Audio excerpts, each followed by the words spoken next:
Yo, what's going on, everybody? Go ahead and give us a mic check and let us know if you can see your screen or see my screen here. Wall Street Jesus and Sang Lucci here. It's been a while since I've done a little public webinar. I have been running around Puerto Rico.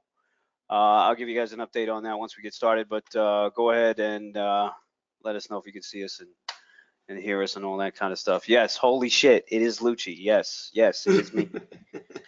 Yes, decided to descend upon you fucking junkies. What a day today, though, huh? Jesus, man, you must have been freaking piping over there, bro. Honestly, I didn't play a lot of shit. You know what's crazy? I was talking to you earlier. The short is what you want to catch at a lot of these things. Let's be honest, Yeah. and that's like coming from the bull of all bulls, right? Yep.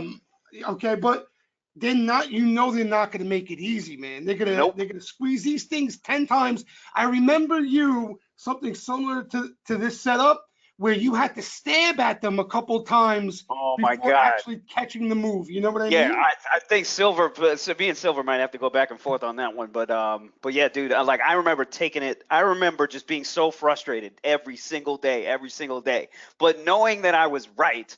But you just had to painfully sit through a lot of this Oh, bullshit, it's and then hard. all of a sudden you just got a clean intraday like 50 handle move, to the Yeah. downside. Look Which at look at I today. can't Look even at the tell you. I fall. can't even firmly tell you what direction here. I still think we're going up because these techs here, they look pretty fucking good, man. They still look So pretty good. this is interesting. So you think, like, you look at, let's say, well, there's a lot of even under the radar names that you don't even pay attention to, but Yes, like an yes, AMD, you yeah. think the risk is to the upside on an AMD? Oh no, absolutely not. Like I definitely would. I would definitely would start shorting this up here, but just with the strength that overall, like that you're seeing in the text, You like think they hang and this in there for a bit? Amazon and the freaking Facebook The and big the guys, yeah. Netflix and all that kind of stuff. Like these things are all friggin' solid, man. The tape is solid Look at every you. single day. Look at Netflix. Pull up the Netflix today with a Oh man, 400. I saw it at the close at like 4:05. I think I was trying to short. I caught a short on this thing earlier today. I caught a Yeah, short had in the the fade. morning and then just dumped the rest of the day. I was on a flight and Unreal. boom, crazy here. All right, we'll let's go ahead and get started. Let me try to find. We have Silver's old webinar. Let me try to find. Let me get this thing out. Here we go. So we had it 4 months ago. He was on. That was a long time, man. Shit.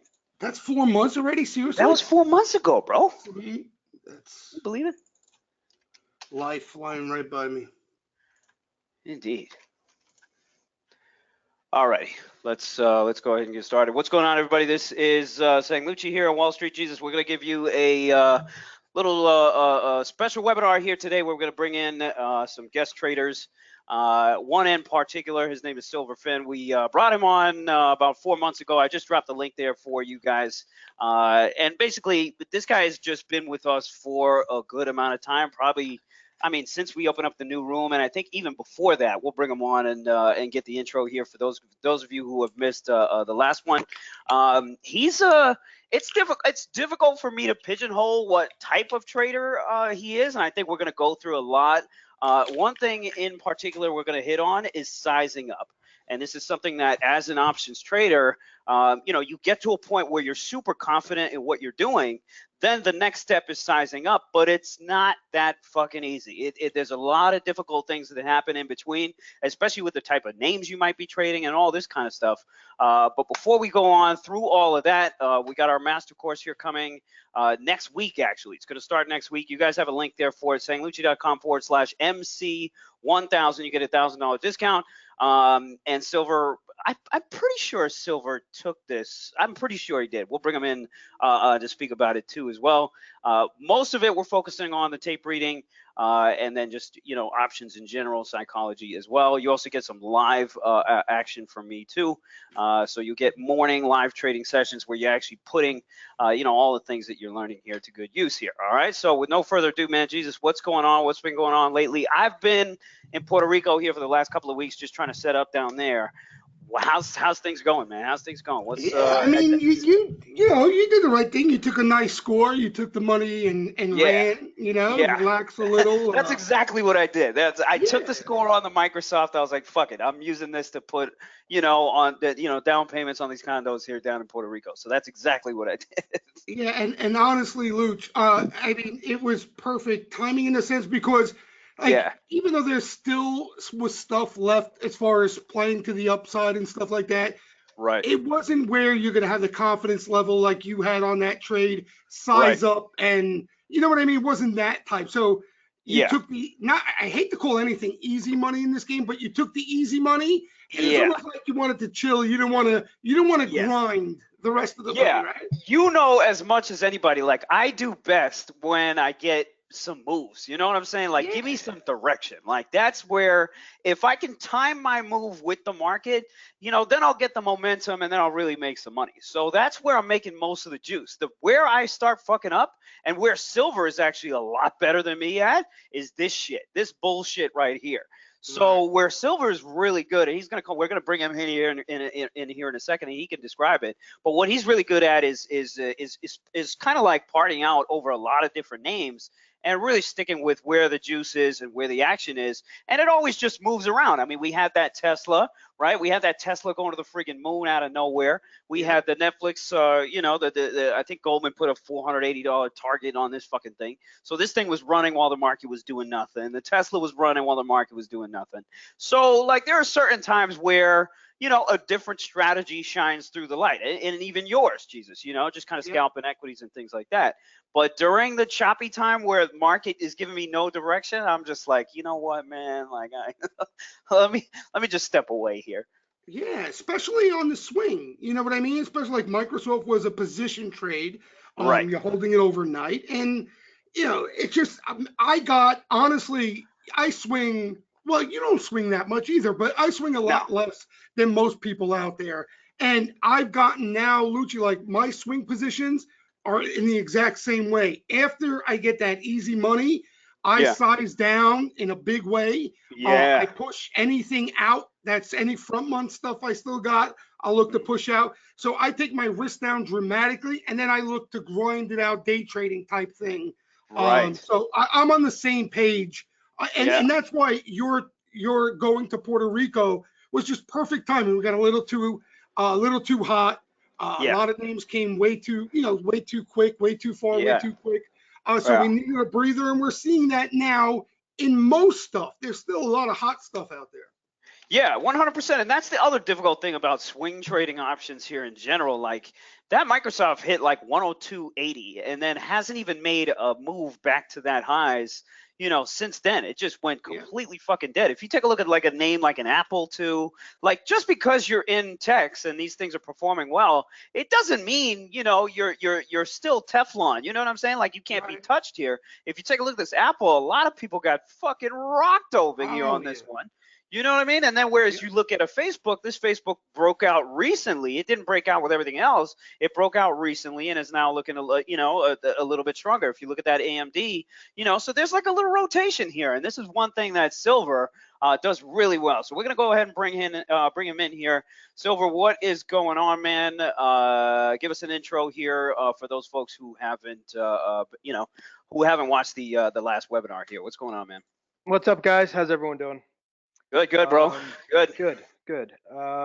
Since the last webinar, basically doing the same stuff. Doing the same Okay. stuff. So what is that same For stuff? the Like most part. give us an So, example of like, or give us just your strategy as it is for those folks who didn't watch the last one. mhm. So I trade. I have a basket of 10 stocks. Well, I Okay. added one. I basically have 11 now. I added AutoZone because it's been such a unbelievable mover both ways. And Okay. about 80 to 90% of the trades I'm doing are in that basket of stocks. It's Okay. I you didn't know know the that. name. Yeah, it's Amazon, it's Alibaba, it's Apple, Baidu, Netflix, Nvidia, Tesla, Booking, some Yeah, I didn't Chipotle. know that. I mean, Jesus, did you know that? I thought he was over. I thought he was out there trading everything because anything that was moving, it was like, okay, so Silver's got a 10 line in that motherfucker. He's got a Yeah, 10 line. no, I knew he liked to trade the big movers. I didn't know exactly how many stocks he watched, but Yeah, anytime it was a Fang name or a high beta yeah. name that can move, I know he's in it. So I knew there was Silver, was there any point where you were trading like a larger basket and you were like, all right, fuck this, I gotta cut the shit down? Is that what Yeah. happened? Like, were you Yep. trading like a lot more? Yep, that's exactly what I was doing. And then Uh, I started seeing, I keep a journal of all my trades, and I started seeing the results just in those names. And then, ah, so I really cut it to like, I kind of do like an 80-20 almost, where the other 20, you'll see me scalp like IPOs and shit like that, you know. yep. right, right. Um, but for the most part, the past 3 months, or really the past 2 months, where I had a lot of these bigger gains, were strictly in those names, and I really Okay. stuck to them. And Yeah. then, I was talking to Charlie more about, I said, he's like, boy, you're hitting these like, 5 and 10 baggers. I said, yeah, but I'm not sizing up on them even when I feel really confident. Right. So I Right. said that's been not that it's a bad thing, because you're still buying an option at 2 and then selling at 15 or 20. It's awesome. Right. But Right. Lucci and I were talking before the webinar, and I said, when you sell half early and you're only holding 5 or 7 or 10 contracts left, it's much easier to hold through Right. the washouts. Like today on Netflix, like I only had 10 contracts. I bought 5 at 330 and I bought 5 at 260. I And think I remember you saying you were buying the 405s, right? They were the yeah, I did. 405 strike, right? I bought the 405s. Yeah, and I sold half at $6, and then now I'm holding half for tomorrow. So the Okay. whole 5, like my cost is out of it already. So whatever Right. happens. It looks great. It's probably, I thought Right. on a shitty day, the stock's up $14. If it was a really hot day in tech, it'd probably be up 25. But you know, Yeah. Yeah, um, and especially if the market was trending up. All right, but let's drill down into this because there's a couple of things that I want to pull out here and just throw out for everybody to just kind of talk about. Number one, a question to all of you guys here: are some of you guys also having issues sizing up with your options plays? If so, what are some of the issues that you guys are bumping into? So, Silver, the first question I wanted to ask you was that I remember you got into this pretty early on, and then my question is what happens during these shakeouts or whatever? Are you confident enough? Are you basically going into these things knowing that, hey, I might take a 100% loss on these or a 50% loss or whatever the hell it is, but I want to hold for, the move here. I want to hold for the 5X. I want to hold for all that kind of stuff. Is that yeah, what's going on through your head? Like, what's yeah, going on through yeah. your head through this shit? Like this freaking scary ass shit where it looks like we're going to freaking tank. Yeah. So what I've been doing more lately is on these big trending days and couple days in a row. Like we haven't had many crazy news bombs from Trump in a while. Today was one, obviously. Today was one. Yeah, Um, yeah, yeah. but like it seemed like the last 2 months, really things have kind of calmed down, and you were getting these 4 and 5 day runs where you were able to buy on Tuesday and sell on the next Tuesday or whatever. So I was able Right. to hold them much longer. Um, Got you. Now, like yesterday, a good example is I was in Amazon, Google, Booking, and Tesla, Yep. and I had really good gains in them. So I did my normal. I sold half, Yep. got my costs out of all of them. They all got smoked today except for Amazon, and then I bought Netflix, so it made up. Right. But like, Tesla, I had really nice gains in, and then it drops $18 today. So Right. my point there is sometimes my strategy is great, and then when you're in the trending market, Right. where you see these things go up 100 points in 2 weeks, Right. and I don't have huge size. But then again, if you're holding it and you get Trump coming out and whatever the hell he was talking about with the tariffs and everything, Yep.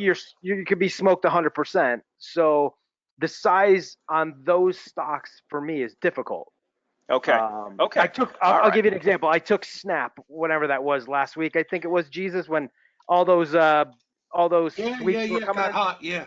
Yeah, it was around $12. Or it was around 11. I took those July 12s. Well, I bought 100 lot because they were only 55 cents, Right. Right. and I was okay. I'm like, this thing is pretty slow, and then I sold some at like $1.50, and I still have some left. Right. That's a lot easier than buying Google $4 option for You me. feel like you have more control, right? Because it's slower. It's not. It Yeah. doesn't sneak up on you. The big move. Right. It doesn't drop $20. Well, it Right. can't drop $20, but yeah, you know what I Right. mean. Where Google or Amazon or Netflix, Booking, whatever, they drop $20 for anything. Right. So Yep. those are the stocks that I trade. So it's hard to size for me on them. Yeah. I But I'm with agree. Okay. you. So what I did was, and I talked to Charlie about this. I go, well, look, I can't go from buying 10 Amazon calls to 100, but maybe I could, start working on going to 50% higher by 15 or by 20. So that's what I've been trying to do.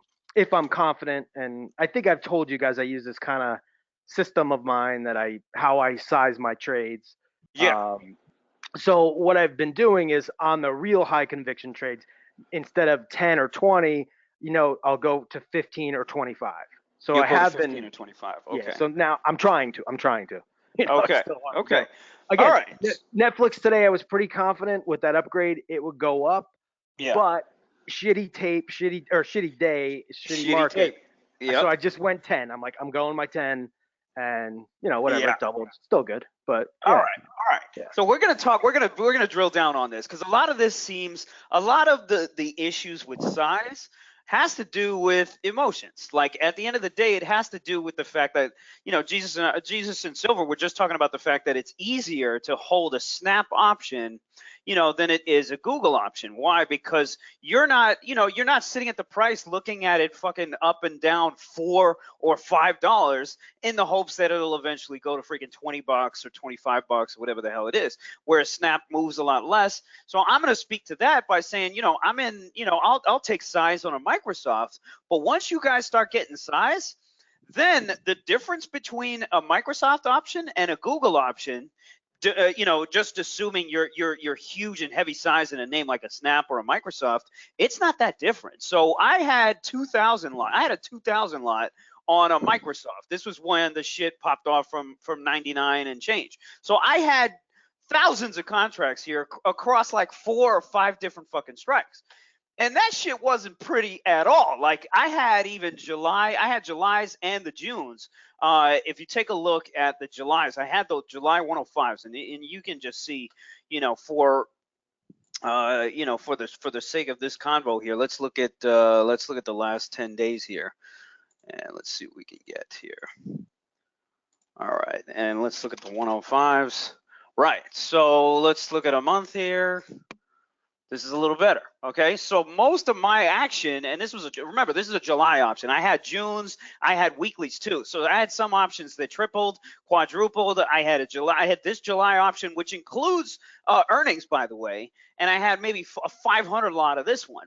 So even when you have a 500 lot, remember, like every tick is fucking $500. It's $500. Every dime here is $5 grand. And then when this thing is gapping up or doing whatever, your P&L is going fucking wild. So there's a couple of steps that I want to talk about, as far as sizing up is concerned. So we got a bunch of questions here coming in. We'll take those in a little bit. I want to hear a little bit from Jesus here on your history I think Luke, of that's sizing the up. point. That's the point Sil was trying to make. He was, I think, if I'm wrong, you could correct me, Sil. But I think what he was saying, he had a little more contract size on the Snap because they're cheaper. Because they're cheaper. Right, he's not getting that big fluctuation to move. That's the only reason he had more contracts there. You know what I mean? Oh yeah, 100%. Yeah. I understood that. Right. My point was that as you continue to size up in some of these smaller names that don't move that much, like it's still incredibly emotional. And I want to bring in the emotions and the psychology, obviously, to this conversation shortly here. But Silver, as far as your strategy per se, we got a lot of questions here coming in about that. You are also swinging for the trend. I mean, are there examples of markets where your particular strategy just fucking sucks?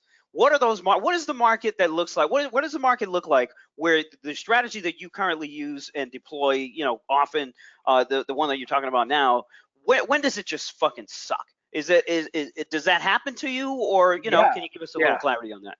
Absolutely. Like I'll give you an example. Early in the year, when Okay. we had the early run, right?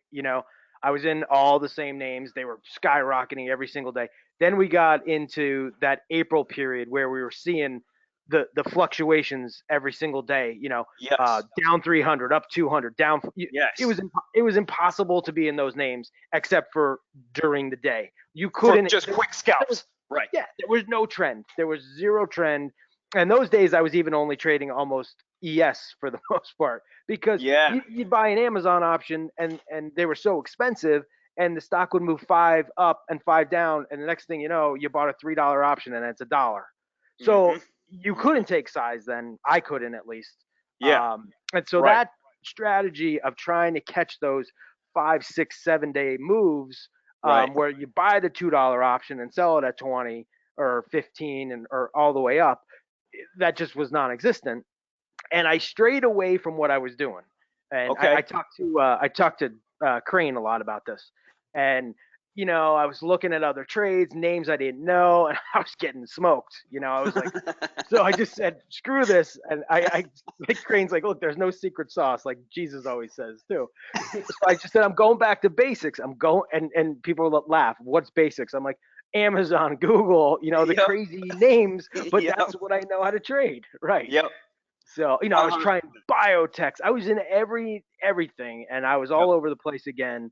And I it think sucked. that's the biggest. See, here's the thing, and I think Sil's strategy. Obviously, he's got confidence. He finds success with it. So you can't, like, I'm not going to sit here and talk negative about anybody's strategy who has success with it. Okay, but I hear that a lot, Sil, from a lot, and you're not a rookie trader, but I hear a lot of a similar style to yours. Okay, but from traders who have just been trading post 2009, like I like to say, okay? Hmm. And mostly they get, Fangs, the Fang names have been the leaders, right? There's no better place that you could have been in than in Yeah, these there names. really is.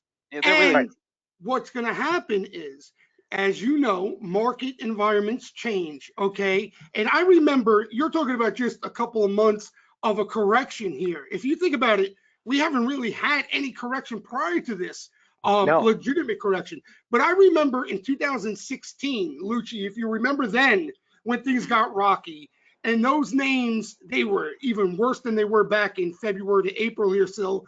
And Yeah. Oh anybody yeah. who traded that strategy of just the same names, if they didn't have the discipline to walk away, sit on Yeah. their hands, and Yeah. It do was nothing, bad.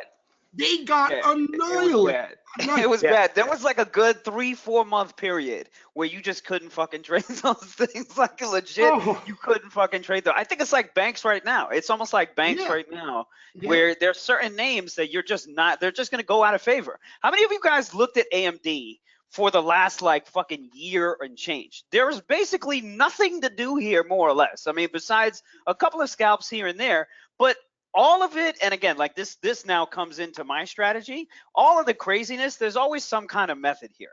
Like all of this, and then this push down here, was all a setup for the real move, which Yeah. was fucking explosive, double the stock value in fucking a month or whatever it was, and this is what happens to a lot of freaking names. A lot of you guys, yeah, we're trying to get this. And then by the way, like Nvidia the whole time was moving up. Micron the whole time was moving back to highs. This thing was doing fucking nothing. Nothing. And then Yep. all of a sudden, out of fucking nowhere, it was buy AMD every dollar. It doesn't fucking matter. Just roll it, and you're gonna make fucking millions. It was crazy, crazy.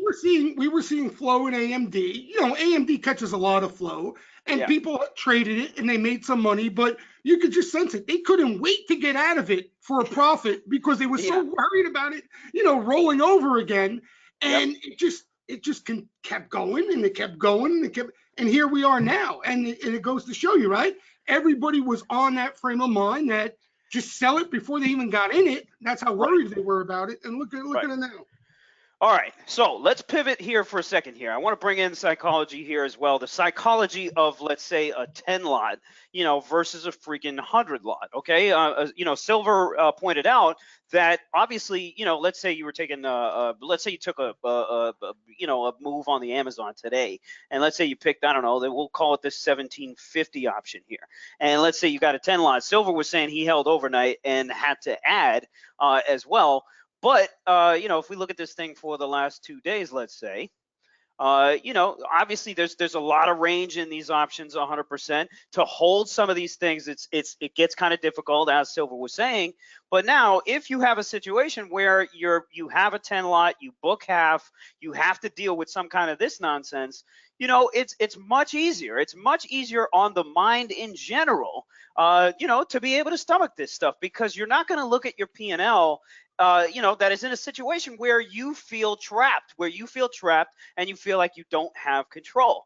And usually what happens when you make bad decisions is when you feel like you don't have control. So if Silver had, let's say, a 25 lot or even a fucking 50 lot on this thing, his P&L would look substantially different, and the emotions here would start kicking up.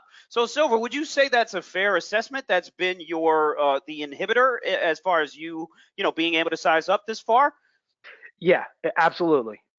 Just because of the swing on these names, that's probably the biggest problem for me. Sure. Yeah. So how do you feel like do you feel like it's a time thing where, let's say, you slowly, get to a 15 lot and get used to it, take a couple of weeks, get used to it, get to a 20 lot, take a couple of weeks, take a couple of months and get used to it. How do you feel like you're going to be? I mean, because you know yourself, you know what I mean? You know yourself, you know where you're at your best, you know where you're at your worst. So, what's the plan, I guess, here for That's my plan. That's exactly my plan. Is Okay. like now I'm at, if my conviction level was high and I was taking 10, now I'm taking 15. If I was taking 20, or say I was taking 15, now I'm going to go 20. I'm going to try fives above. Okay. Yeah. Have you ever been To in start. situations? Have you ever been in a situation where you just fucking you just sized up way too much for your account and you got yourself into a shitty situation? Have you been in those situations before? I have, and that's when, and I think I touched on this on the last one, is when I really went to kind of that number system that I use to do my size on the trade or my conviction on the trade. Okay. Because I was like, first of all, I was all over the place. I wasn't focused on a smaller amount of stocks, and then I was taking way too much size, and I was getting smoked. And smoked, big smoked. Yeah. Okay. Yeah. So, guys, for the rest of you guys in the webinar here, why don't you go ahead and give us your background there on swinging or sizing up as well? Have you guys also been in similar situations? I know, for one, like, once you get overconfident, and let's say you had a couple of winners or you feel like you know what the fuck you're doing, especially those traders who just start out, they start to take a lot more size. They start to take a lot more size immediately. And then I think we had one guy in here just make a comment about that, saying that I sized up a few times, made money, and then one day took a hit, and then just chilling on size now. So, Abhi, I think it was you, but go ahead and expand on that. I mean, what ends up happening is you get confident, or let's say you have a certain market that is paying a certain strategy, it's working, and then all of a sudden, shit fucking changes. And when that shit changes, you're not even trying to listen. You're not even trying to listen to what the market is telling you.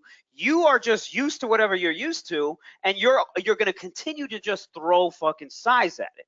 Okay, so how many of you guys have been in this situation and it turned out really bad and you ended up blowing out accounts? I mean, this is classic blowing out fucking accounts, correct, Jesus? I mean, this is one of the biggest ones. And and you see it a lot too, Luch, especially with I guess traders starting off who really want to build the account, right? They don't want that gradual build with the 2 steps forward, 1 step back approach. They want, boom, I'm there, Yeah.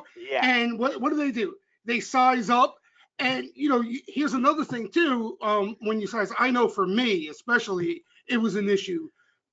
If you're going to utilize a stop loss, you're always so tight. Because if you got big size on, like you mentioned, now those ticks lower become a big deal, where if you were normally sized, they wouldn't bother you. Just normal They wouldn't market bother. Yeah, fluctuation. it wouldn't even matter. It wouldn't matter. Right. You would wake up the next day does not matter. You're not Right. losing sleep at night thinking about how many of you guys lose sleep at night because you're too fucking levered up and you all of a sudden you check the future. Yo, I checked the futures last night. Last night before 8 o'clock. I think it was before 8 o'clock.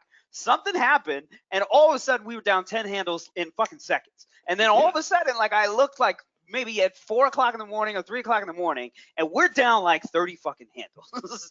You know, so anybody who's levered up, which is by far like probably a lot of freaking people on breakouts for names like these Amazons and everything, these people get washed out every single day on moves like this.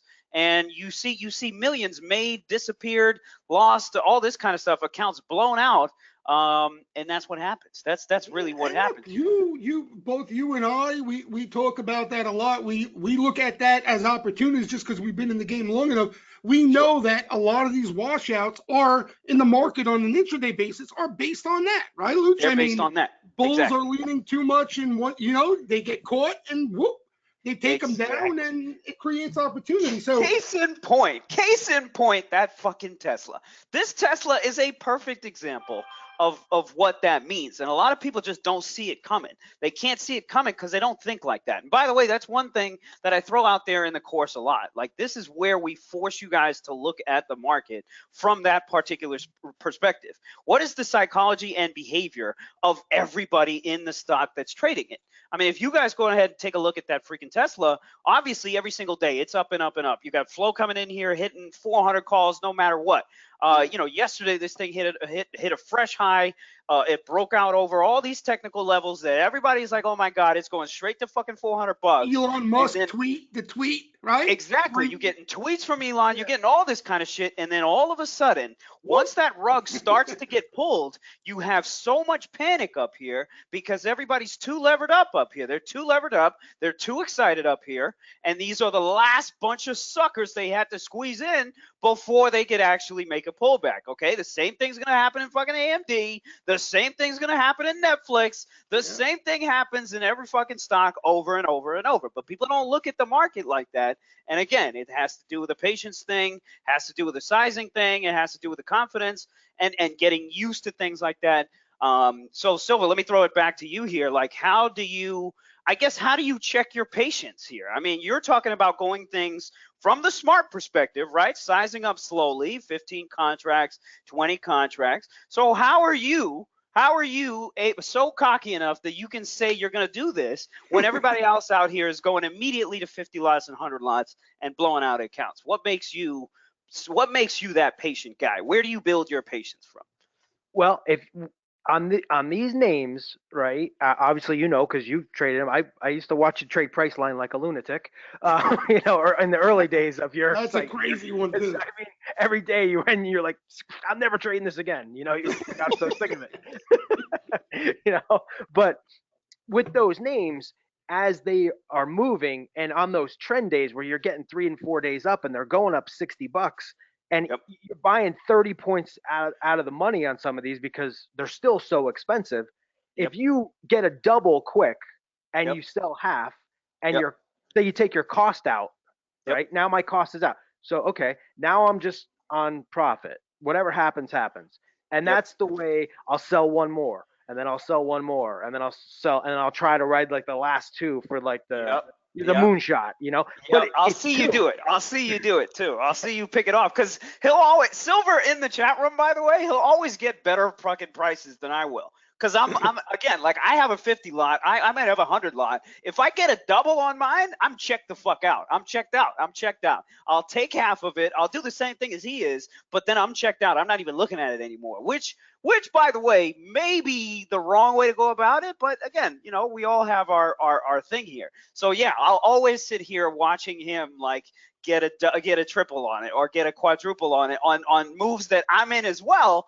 But, for some reason, I can't hang on mentally for that amount of time. And it's because of the size, Silver. It's exactly because of the size. If I'm getting a double on that size, like it's so emotional for me to just get the fucking double. Whereas for you, it's much less emotional, where it's much easier to kind of be okay with it and be patient with it. I think I just realized that right now, actually. That's kind of crazy. That's kind of Coach, crazy. we see it, I told you this a couple of times before I was never in a trading room, a chat room. So, I traded amongst other professionals, brokers, stuff like that. But I never realized certain things emotionally as I see what people go through now. Oh, And 100%. yeah, and you see, like, for example, I remember the Baidu, right? Pull up the Baidu Okay. if you can. So All right. Baidu, I see people in the room talking about Baidu off a pullback, how they're looking for an entry, okay? And you could see back last month. Remember when Baidu got killed off the news? You can't miss it Yes. right there in May. So, Yep. make a long story short, it gaps down. People talking about an entry, they're hesitant, they don't pull a trigger, down again the next day. Now it Yeah. scared the living shit out of them, excuse my French, right? So now there, that entry on the pullback in Baidu, I don't know about that anymore. So Yep. all of a sudden, then an August sweeper comes in, an absolute missile out of nowhere. Okay, when everybody's scared the daylights out of Baidu. Missile comes in. Okay, so now you can see now it's started to build the confidence up amongst traders in the room, right? Because now they Yep. see the big boys getting into. So what do? They get in. Okay, Yep. they probably size up a little more than they should. It's Yep. an August sweep. What do you think they do? They buy weeklies They and buy front weeklies. month, right? So yeah, I mean, just think about that. Like, think about how you can F something up, and Yep. that's what we were seeing. And then it looks all nice and easy there, right? But right Yep. after the sweep, there was another little down day. It looks Yep. in green right there before it went Yep. higher. Before Yep. that, down on the bottom there. Oh, okay. Yeah, right Yeah. here. You Yep. see that where it shook people out, looking like it was Yep. going to go lower, and Yep. that's it. Everyone stops themselves out. Nobody Yep. wants. I hate this stock. Blah blah blah blah Yeah. blah. And make a long story short, you see what happens. That's like your AMD example on a Yep. smaller time frame scale, but On a much smaller time frame. yeah, but that's Exactly. all sizing. Yep. Getting emotional over something that you shouldn't really get emotional about. It's because Right. you're too big. You went into weeklies when you shouldn't have. That's all this stuff. That's what creates all the emotion. There's a much bigger picture that Jesus is talking about here, and that, again, like, some of you guys might not be able to grasp the concept completely, but again, it's something that we drill down during the course, because we have to. Even SPY today, if you guys traded SPY today, you will see, what you'll see is the same thing that Jesus was talking about here, that last bit of shake. This last bit of shake. So we were up here this morning. They shook everybody out. A lot of stuff looked really, really weak. Amazon was back down to like 1,700. Netflix was looking like it was going to break 390. It looked like it was going to break 390. And then all of a sudden, they caught the last bunch of stragglers in there, and that's when you get the buy programs. And then when you get the buy programs, then everybody has to do the same thing. You have all these shorts here that need to cover. You got new longs that want to come in and buy. All right. So now all of a sudden, everybody now is pushing the same side. And you have to be able to figure out where these pushes are going to come from. If you can't do that, you're never going to be on the side of the momentum. And if you're trading fucking weeklies, you're never going to get the price that you need to be able to make money on these kind of moves. Most people are in too fucking late or too fucking early. There's a little sweet spot in there that you got to find. And again, it takes some time here. It takes some tape reading skills.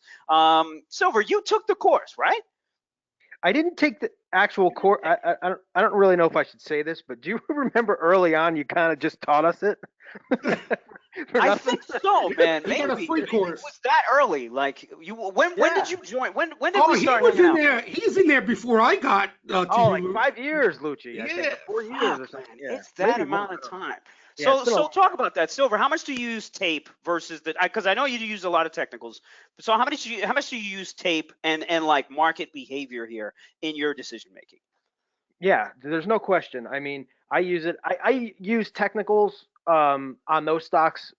The support and resistance lines on Amazon and Google. I mean, you could use them. I always use the 20 and the 8. I always put that in the Sure. room when I'm looking at, obviously. But those things are they're just momentum. I mean, when the momentum gets behind them, they don't stop, Right. And you Right. could just, that's why I'm able to ride those a little bit longer. But yeah, I Right. definitely use tape, and there's no question. You have to, I think. You have to kind of utilize all those things in one. And I really like I can't do what a lot of guys in the room do. Like I'll see like they're in so many names and so so many trades. They're going Yeah. long this one. Short, Calls, I puts, can't do it. calls, puts, I'll right? see like Back and forth. Lee and Ricky and Kimchi and Ranchero and Kimchi's Crane. nuts. Crane caught that those and Crane called out today the Sarepta. I mean, I don't know the name. I was thinking, oh, this thing's probably going to 200. They're saying 260. He's like, oh no, you got it. This is reversing going down, and a lot of people caught it, and it was really nice. But that's not my game most of the time. Right. I think the only time I did that really good was on that AZO that day of the earnings when it dropped like $65, and then that shit was crazy. That was crazy, right? That was crazy, right? But I'm more of the slow and I don't do that all the time, and I wish I could do more of it, but it's just really not my style. Yeah, it was that big red bar right there on the AZO was the day of earnings, and then I bought those puts, never thinking I was looking for $5, not 60. And then the next 2 weeks, it just kept going straight up every day, and I was in the calls, and it was lucky, but. That's crazy. Absolutely. Let me ask you this, though, because I know a lot of people are curious, and it probably because you have like a scale of conviction, so it probably most likely maybe is a different measure, maybe not. Risk obviously is the most important factor, no matter what. If you're ever going to try to make it in this game, do you have a set sort of risk parameters? In other words, I know you have a scaling as far as size is concerned, but are you, like Lucci was trying to hit on it earlier, are you putting in because you're dealing with a comfortable size, or you were? Are you putting in what you're willing to lose? Do you have a set stop loss? Is there a spot on the chart? What do your losers look like? Put it that way. Yeah, definitely. So a lot of times I'll risk what I'm willing to lose on a lot of these because they do move so quickly, especially if they get me early and I don't have a stop in, which happens with these names, a lot. Other times, in fact, Crane was asking me that yesterday. He's like, how do you know when to sell? Like, how are you selling these on the way up? And I said, that's really more of my risk management on the way up as well, locking in the cost. At least my cost is covered. Right. So now it's free. Right. Yeah. Right. So on the downside, if I'm really confident on it and, I'll let it run for a while. Sometimes if I buy a really expensive option, when I mean really expensive, I mean like a 5 or 7, I'll use 50%. I'll use 50% stop loss on it. Got you. And sometimes you can't control that because if it gaps down the next day and it blows through, then That's what does it matter? You just remove it. Right. There's not much you could do about that. All right. So let me we got so many questions here. Let me close this up here, and then we'll start taking some questions here as well. There's tons of shit here they want to know here, Silver. When did you get the confidence? Like, I firmly believe in, and Jesus, I think you'll agree with this one. It's like we're all a product of our strategy that we create, the one that works for us, the one that eventually works for us, is always it's always a product of all the bullshit we had to go through just to figure out who we were as a person, how we move emotionally, and all this kind of bullshit, and how to just figure it out. No doubt about it. Right. So my question to you here, Silver, is that what were you doing? I guess when did you get the confidence that this was the right strategy for you? And then what did you have to do? Like, what kind of bullshit got you to this day? I mean, you and I have been trading for fucking the last 5 years together. So where did you start then? And how did you end up here? I mean, give us the short version of how you ended up here with this particular strategy. So again, I still traded these names for the most part because they're the ones that are always on your high-low list every single day. They're the same ones. But then I was really all over the place. I was trying like 10 lots on small shit stocks that don't move, and I couldn't realize why I wasn't making any money on those. Well, a 10 lot, because the stock's only going to move 50 cents, you're not going to make anything on that. Where the option might move 5 cents. Like, why do I want to risk that to make $50? Like, I don't. So then it evolved by really keeping that journal and looking at my P&Ls and where am I making money? What am I doing right and wrong? And I said, boy, all 80% of my profits are coming from these stocks. So Okay. why do I need to trade anything else? They're really, again, I do, because Jesus hit on it. There's times that you can't trade these stocks and you need to be in other things. And I was never good at trading the oil names, but when oil was started ripping recently, I just bought some of that ERX, and I'm like, it's still a degenerate, ETF, but at least I was in it. Instead of saying, do I buy Exxon because I don't know it? Do I buy Chevron, whatever, at least I was in the trade and I was involved in it.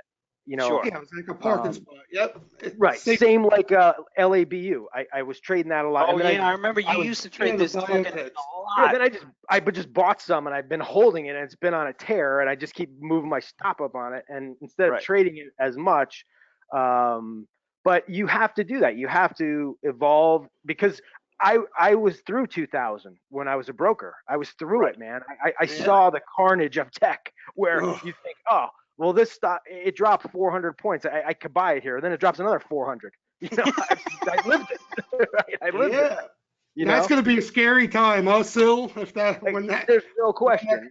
And I remember I was working for Merrill Lynch at the time, or Morgan Stanley at the time, and they put out a 2-page article, a 2-page spread in the Wall Street Journal with a huge dump truck. I still have it, at when NASDAQ dropped 2,000 points, and they said, back up the truck and buy QQQs. Yep. And then we dropped another, 2,000 or 3,000 points. So we all know at some point that's going to happen, guys who have been around. Right. So at that point, what do? Well, then you better be good at, short selling or buying puts, which I am not the best at, because you didn't have to be that good in the past 5 years of doing that. And that's another thing I try to work on. I see these guys taking puts and I don't do it. So you got to keep evolving that strategy. Okay. And it could be the same names that we're in, but maybe, if we ever get a really big correction, it's going to be on the put side. And that's more difficult for me, at least, than the call side. But no doubt. Yeah.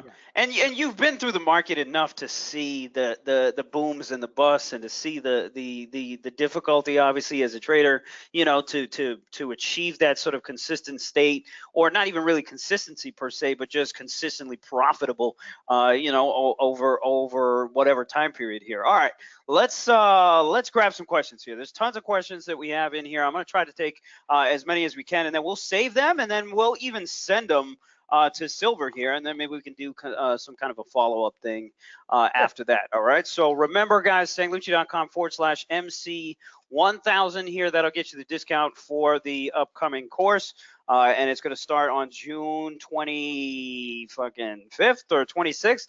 I'll be teaching this from Puerto Rico too, so I will be back to Puerto Rico. I think by the end. If you were a real player, right?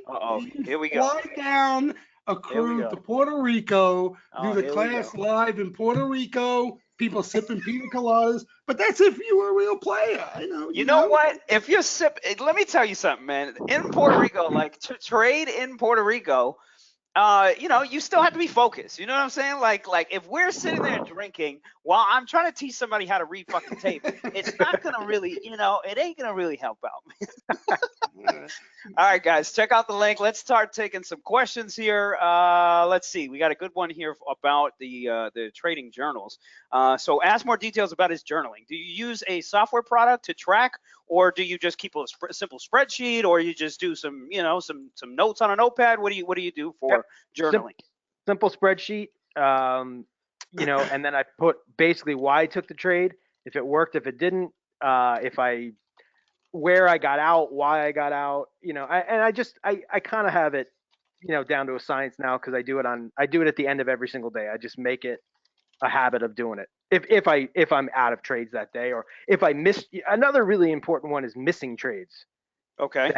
That you're like, okay, in the morning, what's my game plan for today? Okay, I'm looking at Netflix on this upgrade today, and I don't take it, or I didn't get filled, or why didn't I take the trade when it was on my game plan? That's another really big thing that has helped me. Like, why did I miss it? Why did I miss a 14-point move in Right. Netflix today? Right. So you know what? I'll speak to this too here for a second. Like I stopped journaling since like, man, I can't even. Jesus, when's the last time you did a fucking journal? Like when's the last I time you did that was shit? I was a broker then where I had to. I wasn't a big journal guy. Now though, Luch, honestly, Yeah. they got a lot of cool shit out there where Yeah, it's there's some less. cool software out there. Yeah. Yeah, yeah, yeah. There is. Yep. Yeah. So like for me, like I haven't journaled since probably like 2013 or 14.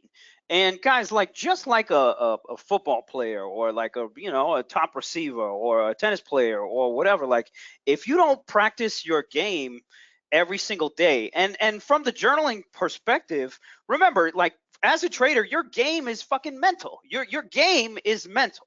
That's 90% of your fucking game once you have your strategy down and everything. Like, you generally know how you're going to make money on any given day because of a gap, because of this, because of that.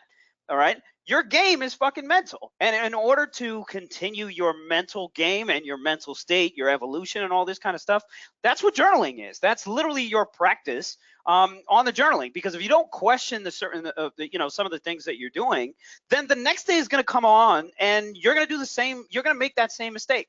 And remember, like all of this stuff is you getting used to something, you getting used to patterns. That's what the whole fucking market is. There was a whole time where, Jesus and I saw a huge influx of users into the chat room because everything was. You remember that, Jesus? What was it? Was it like earlier this year or something like that? Maybe when we started to break out, everything was just a buy, and all you had to do was just roll. Like when Micron went from $30 to fucking $60. Yeah.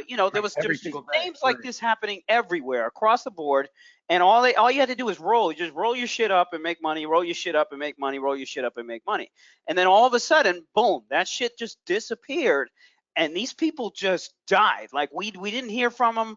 Nobody said anything. And you already knew. There was just graveyards of fucking people that just got smoked out on so many different trades trying to do the same things over and over again. Now, they may work for a certain period of time, but the market changes. That's what it has to fucking do all the time. And if you're not at the top of your mental state here, it's going to be an issue here. I always try to come back to like, hey, should I start to journal? The answer is always yes.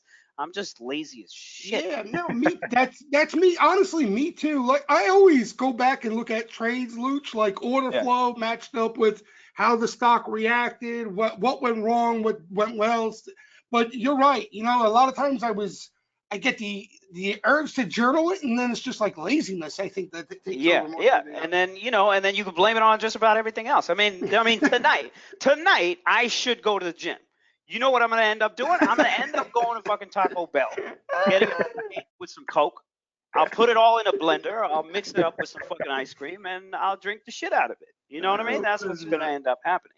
So you know what you need to do. The question is are you gonna fucking do it? So let's see. I do think for newer guys though, it helps tremendously. And you got to be honest when you do it. Like when I hit that AZO, like all I put in there was, I just put TFL. I just total fucking luck because I was going for a 5 or 10 point dump on it, not 60. I mean, like I wasn't like, oh, the technicals lined up perfectly. It wasn't. It's like it wasn't. Now the up part was more. It was a double bottom. You could see it on the chart right there, and it started moving, and I kept rolling them for like 2 weeks, and it worked out great. But you gotta kind of be honest with yourself too. Like, no doubt, it was a lucky trade. No doubt. All right. Let's see. Matt Betch here has a question. Do wise guys paint the options tape? If so, what's that like? I'll let Jesus answer that one. What does he mean? You know the lingo. What do you mean paint the tape? Like with what? Paint the options tape. I mean, he might be talking about is there manipulation from the market makers, but I think it's just literally are they out there aggressively in the options? And we fucking know the answer to that is. Yeah, there's a lot of shenanigans going on, Matt. As you know, Matt's been following Wise Guys for a while. More than ever, what we see now, we see sweepers, front-running, size activity coming in. It's getting out of control, the manipulation out there. But, at the same time, it could, if you know what's going on, you expect it, like Lucci harps on time and time again. It's just comes from experience and watching these things. you could use it to your advantage. You know what I mean? And like the sellout, the sell-offs, the fades, the intraday stuff. When Sure. you're around this stuff and you're used to this stuff, you know, maybe once they catch you on a fade leaning, maybe twice, but when you come to expect this stuff, it happens less. And that's all like what Lucci's talking about, learning from your mistakes and just, you know, comes with experience. So I wouldn't get Indeed. too crazy into the manipulation part. You know, you start, you know what happens, Lucci? A lot of people, and I'm not saying Matt's doing this, but they get all tied up in the manipulation aspect of the market. Right. And, you know, like it's a bad thing if I'm Right. making money, if they're, who cares? Our Who job is to make cares? money off the shit. That's it. And that's where the momentum comes into it. That is really where the momentum comes into the play. If there's enough people that are forced to take a position because they're being squeezed or they're getting shaken out or whatever the hell it is, that's the fucking opportunity. That is where the opportunity is. So if you can't understand that or can't learn how to read that, then you fucking need me. You need us. You might as well get your ass in the chat room or take this fucking course. Last question. Let's take two more. Steven Tovar here is saying, question to Silver.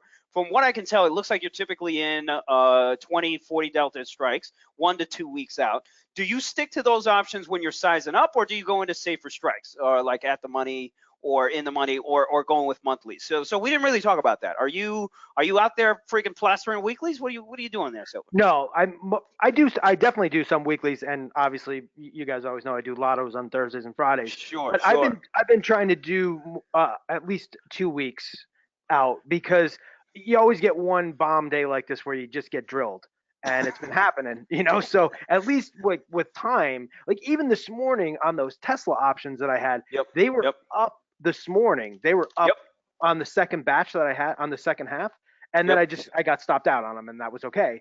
Right. And then I bought some more for next week anyway, because I just want to be in it, because I think he's going to announce something. But I'm not heavy, and when you get days like this, you know, you might size down a little. But I've been trying to definitely buy more time. Even those like snap options I bought, they're Julys Yeah. that I bought. Yeah. You know, Yeah, that was more because of this was that's slow. more of a swing. That's just a Exactly. swing, right? And I'll throw something out there too, and Silver, I'm sure you'll attest to this as well, just by what you just said, is that your level of confidence also determines how much fucking time you need. Remember, like all of this essentially is behavior and emotions. If you don't have the confidence that, hey, this shit is gonna move right fucking now, you're going to naturally buy some time on it, or you're gonna sit the fuck out. At least that's what you should be doing. You know, a lot of traders, though, a lot of the newer guys, you know, that we see them come in, you know, they'll just sit there and buy weeklies and be like, okay, yeah, this could go here, this could go there. But then there's the confidence factor, there's the emotional factor that you gotta add into the equation here. And then it's like, how does the stock fucking move? If the stock only moves 20 cents to 30 cents a day, what the fuck are you doing buying a freaking far out of the money weekly? So, you know, there's simple things that we see a lot of, you know, some of the newer traders make mistakes on. If that is one of you guys, again, get in the room. Get in the room. Absolutely. On these names, you can play. Obviously, we all do. We can play weeklies because you get the Sure. moves, but you got to Sure. understand one bad day and you're probably down 70%. But Uh-huh. if you're buying a snap or say a biotech or something that does a small biotech or a smaller stock that moves 20, 30 cents a day, like Bank America or something like that, Yep. you want to Yep. buy time. You got to buy time Yep. or take bigger size and buy time. And that's something, 100%. right? A perfect example of this, I'll throw this in here and then we'll take our last question here, is that Microsoft swing trade of mine. Like I was in Julys and Junes during this whole bullshit. I was in there the whole thing. Most people didn't even hear me talk like during the day during the chat room. All I was doing was sitting here adding. You were just adding. You would say like I added, right? All I was doing was just fucking adding. Every single dip, or every single day, she proved that, hey, you know, I'm hanging out up here. I'm not doing any crazy shit like this. I'm not dumping out. You know, there's no panic here going on. And then I was also looking at the indexes too. The indexes at that time were like 272, 273. We're just chopping around. And then all of a sudden we had one day where they faked everybody out on the SPY, and then it came back to 274 or whatever the hell it was. And then that breakout day, that was when I was like, all right, fuck it. Buy me 1,000 of the weeklies. I literally got 3 strikes of the fucking weeklies, and I was like, yeah, let me get 1 or 2 days on the weeklies. bail on the freaking weeklies. You'll make most of your money during the weeklies, but all that time that you spend here with those monthlies, that shit's going to pay off huge, because this is the only place you're going to get the good cost. If you start buying monthlies after the fucking fact, you're going to get stuck with this bullshit. Yep. And you're getting all juiced up, right? They're robbing you on the premium end, It's exactly 100% So right. then it becomes a whole different game. As you get those days that build, each day is building, even if it's not huge, the preem just keeps going up and keeps going up. And then, like you always say, the last buyer is buying them at whatever, and they are smoked in 2 days, right? Literally. And that happens quick. I mean, obviously with the more momentum stocks, that happens quicker. You saw what happened on the fucking Tesla here. All right, 2 more questions here. Let's see. Ani is saying, what do you do on swings that just drip sideways? Do you just get the hell out of these things? Do you do a time stop? What do you do on these things when you get stuck in one that just ain't fucking no juice? Yeah, I usually get out. I mean, if it's a small loss or a small gain or scratch, if it's not going, and we all know what happens with those, they go sideways and then some news comes in, it spikes it, and you're out of it. But that's the game. There's nothing you could do. Like, I forget who was in the room today that hit the Sarepta, and Jesus was saying like that. Havana, like that was a smoker, but that was that was, how do you, even though it was a slow trend up, that's a tough one to stay in. Yeah, you gotta get lucky, man. Listen, there's a lot of luck in this game. I mean, you gotta be positioned to get lucky at times, but there's a lot of luck in this game too on some of these big winners, Absolutely. Hey, I was in speaking of like a lotto, on Friday, I had those stupid booking calls that I was able to get out with the tiniest profit on Friday at 358. Before the shit happened. I had to wait the whole time. My son was at a surfing camp thing down at the shore, and I'm watching him, and I'm watching this thing. I'm like, holy shit, it's up 14. It's up 15. It's up 18. I'm like, I'm just getting out. And I got out, but I had to sit with it the whole damn day, adding at like 30 cents, 50 cents, Yeah. So, like, that's patience too, but that's luck, because on a Friday, at 10 to 4, thing spikes $10, Yep. And usually they don't. Usually you get. See, I'm Lucci. And here's where you go, where the difference amongst traders, like where Sil is positioning for the bigger moves, right? That's his strategy. Yes. A lot of my bigger moves on trades, some positions I'll build a position, but I have time and I let them go and stuff like that. But all my big winners per se, and I shouldn't say all because I don't have a lot of them, they come by accident. You know what I mean? They come where I didn't have to face that decision of selling because the stock just rocketed higher, and that's luck. And I'm not going to lie to myself and say, oh yeah, I knew that was coming. Right. I was ready to sell that thing before I got in it, and I got lucky. So it's just, you got to be, no matter what. There's like things like still saying there are things that are going to happen in this game you have no control over. You could just position the right way and allow yourself to get lucky sometimes. That's all. Indeed. Yeah. Let's see. Yeah, definitely on the swing. You just gut it and move on. There's always something moving. So.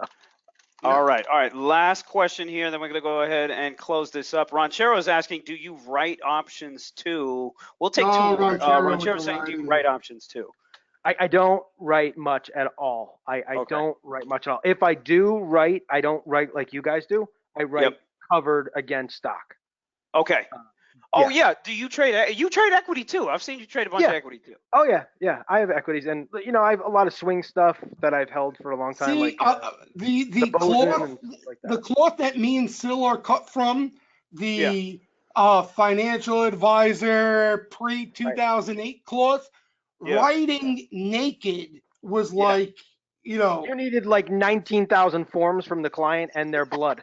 Luke, honestly, like it's not even a thing we would never even think about that. It was like, thinking of a family member naked type of thing. It was something you never went to. You know what I mean? Yeah, so that's right. It almost wasn't even, it's weird to me how even something like writing options is also trend.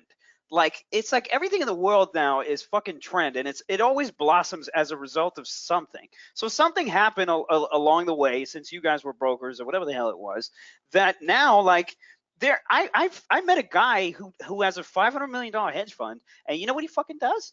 He fucking writes weeklies. He writes weeklies every fucking week, and it's Naked. 6 weeks out or 2 months out. This is what he does. This is what he does Naked? on SPX and SPY and all this shit. Chances are, if you guys are out there buying options, you're fucking buying them from him.